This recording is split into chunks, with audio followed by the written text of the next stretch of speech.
డొక్క గోపాలమూర్తి, లంకలగన్నవరం. మా నాన్నగారి పేరు డొక్క జగ్గారావు గారు. 1968లో మా నాన్నగారు ఈ బండి తీసుకున్నారండి.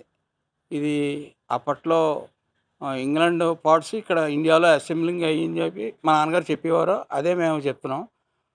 రేర్ చాలా తక్కువ ఉండేవి బుల్లెట్లు. అందులో మా బండి ఒకటి ఉండేది.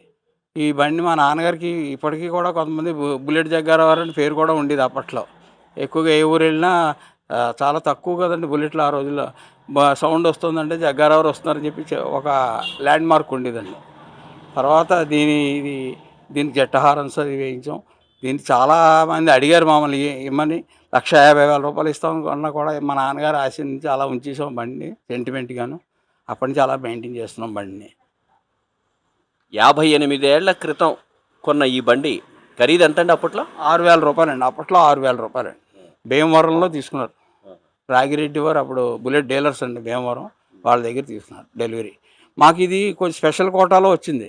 అప్పుడు ఎన్ఫీల్డ్ కంపెనీ కర్రా దక్షిణామూర్తి గారు అని చెప్పి ఆయన ఆడిటర్ గారు, మా రిలేటివ్స్ ఆయన రికమెండేషన్ మీద మాకు ఈ బండి వచ్చింది కొంచెం. అందుచేత దాని సెంటిమెంట్గా అలా ఉంచి అప్పటి నుంచి కూడా మా నాన్నగారు చిన్న చిన్న యాక్సిడెంట్లు అయ్యాయి. అది పెద్ద ఏమి దీనివల్ల ఎవరికి ఏ రకం బ్యాడ్ జరగలేదు. అందుచేత సెంటిమెంట్గా అలా ఉంచేసామండి బండి. ఈ బండి మీ ఇంటికి వచ్చే టైంకి మీ వయసు ఎంత? మీరు ఏం చదువుకుంటున్నారు? నాది 7 సంవత్సరాలు. నేను 3వ తరగతి, ఐ థింక్ 4వ తరగతి అయ్యి ఉంటుంది ఈ బండి కొనేటప్పుడు. మా నాన్నగారు రాత్రి 10:30 దాకా వచ్చేస్తున్నారు చెప్పి ఏటిగట్టు మీద మేము అందరం వెయిట్ చేసేవాళ్ళం. నిద్ర చేసి పడుకున్నాం. పొద్దున్న చూసేటప్పటికి వీధిలో బండి ఉందండి. అది అంటే సరదా అనమాట. అది అంటే ఇప్పుడు ఈ బండికి ఏదైనా రిపేర్లు కానీ ఏమైనా వస్తే ఎక్కడ చేయిస్తారు? అసలు దీని పార్ట్లు ఎక్కడ దొరుకుతాయి? ఇది అసలు యాక్చువల్గా ఇది తాటిపాకలో సోమరాజు అని చెప్పి అతను ఇప్పుడు కాలం చేశాడండి. అతను కూడాను అతను బాగా చేసేవాడు బండిలో, బుల్లెట్లు స్పెషలిస్ట్ అతను. తర్వాత అతను పోయిన తర్వాత అమలాపురంలో నాని బ్రదర్స్ అని ఉన్నారు, వాళ్ళ చేత చేయిస్తూ ఉంటాం. పార్ట్లు ఏమైనా అవసరం అయితే మద్రాసు వెళ్ళి తెప్పించి చేస్తూ ఉంటాం అన్నమాట. అది అంటే ఈ 58 సంవత్సరాల వయసున్న ఈ బండి ఇప్పటి వరకు ఎన్ని వేల కిలోమీటర్ల లేదా లక్షల కిలోమీటర్లు ఎంత తిరిగి ఉంటుంది? 2 లక్షలు సుమారు తిరిగి ఉంటుందండి. 2 లక్షల కిలోమీటర్లు తిరిగి ఉంటుంది. అప్పట్లో మా నాన్నగారు మాది జాగిరీ ఎక్కువ ఉండేది. మా బెల్లం తోటలండి. బెల్లం అక్కడ ఎక్కువ తాడేపల్లిగూడెం వెళ్ళవలసి వచ్చేది. ఆ టైంలో నాన్నగారు ఈ బండి తీసుకున్నారు. అందుచేత ఎడాపెడా బాక్సులు, ఓ లైటింగ్ చిన్న రథంలా ఉండేది అప్పట్లో. తర్వాత అవన్నీ తీసేసామనుకోండి. అది సంగతి. అంటే ఇప్పుడున్న ఎన్ఫీల్డ్ ఈ బుల్లెట్లు ఏవైతే కొత్తగా వస్తున్నాయో వాటికి ఈ పాత తరం బుల్లెట్కి మధ్య ఉన్న తేడా ఏంటి మీరు గమనిస్తే? తేడా అంటే బీటింగ్ అండి, మెయిన్ బీటింగ్. ఈ బీటింగ్ ఇప్పుడు వచ్చి ఏ బండికి కూడా రాదు. ఆ బుల్లెట్ పిచ్ ఉన్న వాళ్ళకి తెలుస్తుంది అది. దాని గురించి చాలామంది అడిగారు మమ్మల్ని, ఈ బండి మాకు ఇచ్చేయండి, డబ్బులు ఇస్తామని చెప్పేసి.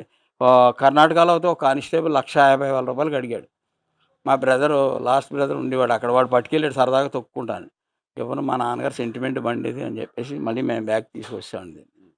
ఇప్పటికీ మీరు ఈ బండి మీద తిరుగుతూ ఉంటాను. అంటే రెగ్యులర్గా తీయట్లేదు. నాకు 65 సంవత్సరాలు వచ్చాయి. నాకు హీరో హోండా ఉంది, లాటరీలో తగిలిన బండి. అది కూడా రీసెంట్గా పెట్టుబడి పెట్టి బాగు చేయించాం. దాని మీద రెగ్యులర్గా తిరుగుతాను. అప్పుడప్పుడు 10 రోజులకోసారి, నెలకోసారి తీస్తూ ఉంటాను దీన్ని. అది ఇది ఈ ఎన్ఫీల్డ్కి సంబంధించిన బుల్లెట్ సంబంధించిన కాస్త చరిత్ర అనుకోవాలి. 58 సంవత్సరాల క్రితం ఈ బుల్లెట్ పుట్టింది. దీని పార్ట్స్ అన్నీ కూడా ఇంగ్లాండ్లో ఉన్నాయి. ఇంగ్లాండ్ నుంచి ఇండియా తీసుకొచ్చి దాన్ని అసెంబుల్ చేసి ఇక్కడ అమ్మారు. అలా అమ్మిన ఈ బుల్లెట్ అంబేద్కర్ కోనసీమ జిల్లాలో లంకల గన్నవరం అనే గ్రామానికి 58 ఏళ్ల క్రితం వచ్చింది. ఈ కుటుంబం ఈ బుల్లెట్ని తమకి ఎంతో అచ్చొచ్చినట్టుగా, తమకి కలిసి వచ్చినట్టుగా భావించి వాళ్ళ ఫాదరు, ఇప్పటివరకు మనతో మాట్లాడిన ఆయన తండ్రి గారు, ఆయన ఈ బుల్లెట్ మీదే వ్యవసాయ పనులు కావచ్చు, వ్యాపారానికి సంబంధించిన పనులు కావచ్చు, అవన్నీ చేసేవారు. అలాగే ఆయన తర్వాత తరం ఆయన పిల్లలు వాళ్ళు కూడా ఈ బుల్లెట్ని ఇప్పటికీ వాడుతున్నారు. ఈ బుల్లెట్లో ఉండే గొప్పతనం ఏంటంటే, ఎవరైనా ఈ బుల్లెట్ మీద బయటికి వెళ్ళి వస్తున్నారు అంటే కనీసం ఒక 1/2 కిలోమీటర్ నుంచే వాళ్ళు వస్తున్నారు అని ఆ బీటింగ్ తోటి, పలానా వ్యక్తి ఆ బుల్లెట్ మీద వస్తున్నాడు అనే బీటింగ్ తోటి ఇంట్లో వాళ్ళకి తెలిసిపోతుంది. బుల్లెట్ బండికి వస్తావా మావా అనే బుల్లెట్ లాంటి ఆధునికమైన బుల్లెట్తో పోలిస్తే ఇది చాలా విలువైనది.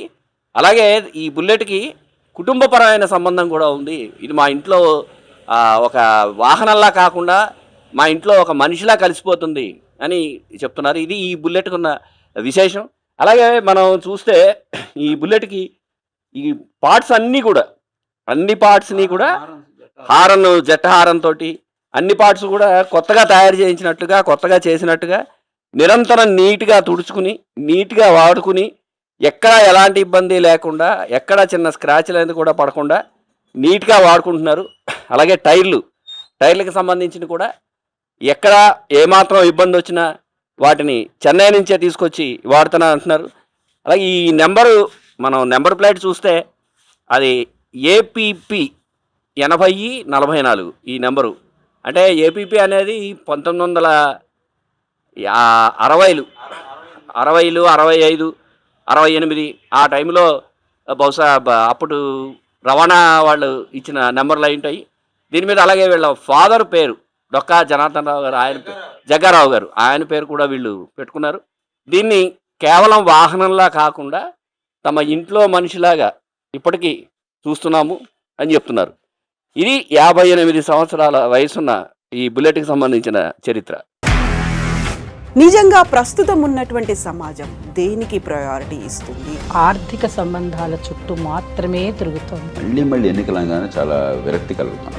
మంచి అనిపిస్తుంది కదా, లేడీస్ కూడా ఛాలెంజింగ్ జాబ్స్ చేసినప్పుడు చాలా బాగుంటది. ఫుడ్ డెలివరీ ఇవ్వటానికి వెళ్ళినటువంటి డెలివరీ బాయ్ అనిల్ పై కళ్ళ ముందు